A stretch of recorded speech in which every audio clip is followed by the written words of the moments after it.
গত 15 বছরে মমতা সরকারের প্রতিশ্রুতি সার, কাজ করেনি কোনো আশ্বাস। ভাতা ভর্তুকি দিয়ে কি জীবন চলে? ভাতও সিদ্ধ হয় না, চিড়েও ভেজে না। আসেনি শিল্প,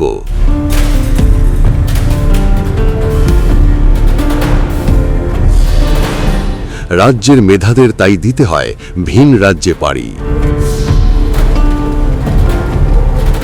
বেড়েছে সিন্ডিকেট রাজ, হানাহানি, খেলামেলার রাজনীতি আর মুসলিম তোষণ। আজ পশ্চিমবঙ্গে হিন্দু সমাজ বিপন্ন। এই আবহে কি হতে চলেছে 2026-এর বিধানসভা নির্বাচনে? চলুন দেখি মাধ্যমের বিধানসভা ভিত্তিক রিপোর্ট কার্ড 2026। জল নেই, কাজ নেই, চিকিৎসা নেই, স্থানীয় তৃণমূল বিধায়কের দেখা নেই। হঠাৎ কেউ অসুস্থ হলে গাড়ি জোগাড় করে 60 কিলোমিটার দূরে যেতে হয় পুরুলিয়া। না হলে একমাত্র ভরসা পাশের রাজ্য ঝাড়খণ্ড। পশ্চিমবঙ্গে থেকেও যেন নেই বান্দোয়ান বিধানসভা। কি পরিস্থিতি বান্দোয়ান বিধানসভার? বিধানসভা নির্বাচনে কোন কোন ইস্যু ফ্যাক্টর হতে চলেছে সেখানে? এই নিয়েই আমাদের আলোচনা। শেষ পর্যন্ত দেখুন ভিডিওটি, কমেন্ট করে জানান নিজেদের মতামত, আর আমাদের চ্যানেলটিকে লাইক ও সাবস্ক্রাইব করতে একেবারেই ভুলবেন না। নমস্কার, আমি শুভ্র চট্টোপাধ্যায় আর আপনারা দেখছেন মাধ্যম। আমাদের জলের সমস্যা আজ 3-4 মাস ধরে আমাদের কোনো কলে পাথর মোড়ার একটা কলেও জল পড়ে না। আমাদের পাথর মোড়াতে আমাদের অনেক গ্রামবাসী, কিন্তু আমাদের একটা কলেও জল ভালো করে পড়ে নাই।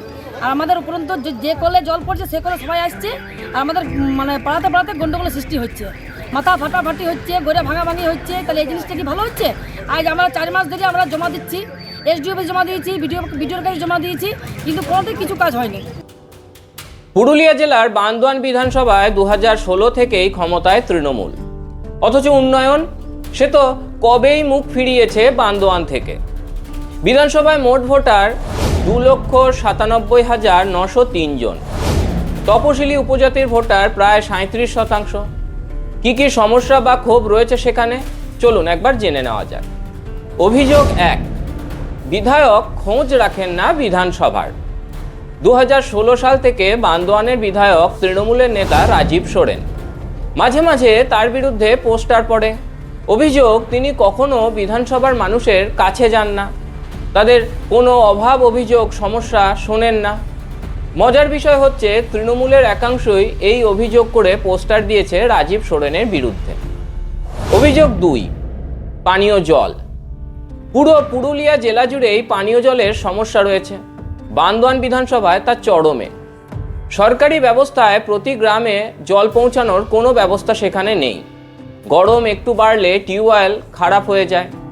পুকুর কুয়োতে জল কমলে খাবার বা স্নানের প্রয়োজনীয় জল থাকে না।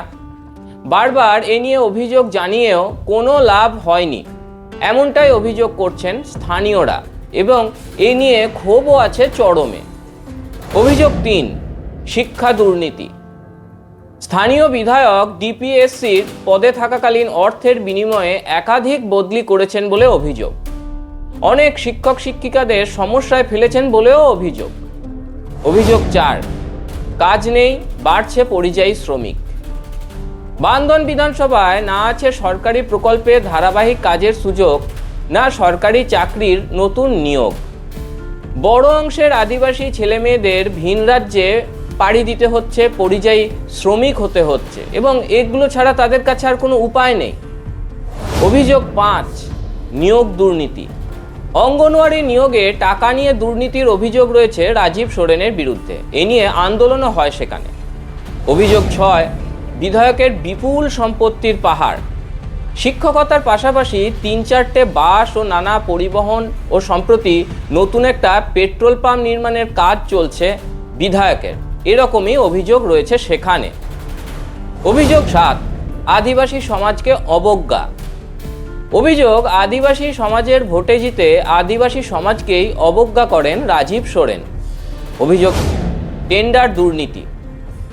বান্দোয়ান বিধানসভার ব্লক ভিত্তিক সরকারি প্রকল্পের টেন্ডারে সরাসরি হস্তক্ষেপ করার অভিযোগ রয়েছে রাজীব সোরেনের বিরুদ্ধে।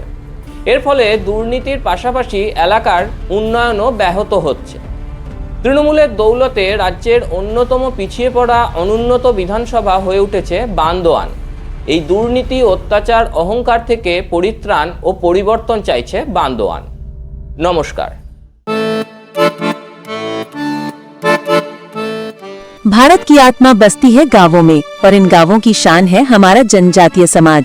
प्रधानमंत्री श्री नरेंद्र मोदी जी और मुख्यमंत्री श्री मोहन यादव जी के नेतृत्व में मध्य प्रदेश सरकार ने लिया है संकल्प सबका साथ, सबका विकास और सबका विश्वास।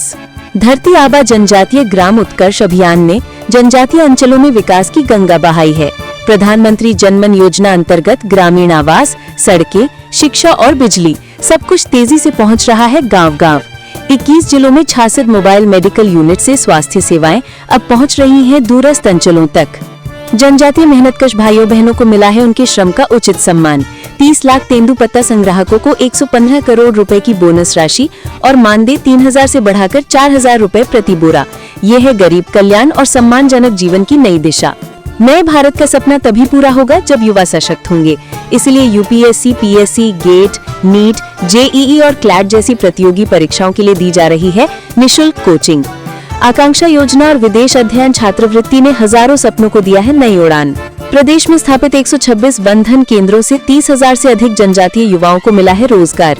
देश का पहला ट्राइबल हॉस्टल हो या सेना और पुलिस सेवाओं में भर्ती के लिए विशेष प्रशिक्षण, सरकार हर मोर्चे पर जनजातीय युवाओं को बना रही है आत्मनिर्भर। माननीय प्रधानमंत्री नरेंद्र मोदी जी के आदिवासी गौरव के संकल्प और मुख्यमंत्री मोहन यादव जी के अथक प्रयासों से आज मध्य प्रदेश का जनजातीय समाज शिक्षा, स्वास्थ्य, रोजगार और सांस्कृतिक संरक्षण हर क्षेत्र में आगे बढ़ रहा है। मध्य प्रदेश सरकार का विश्वास है जब जनजातीय समाज आगे बढ़ेगा तभी प्रदेश और देश आत्मनिर्भर भारत के सपने को साकार करेगा। सबके साथ सबका विकास, यही है आत्मनिर्भर मध्य प्रदेश का संकल्प।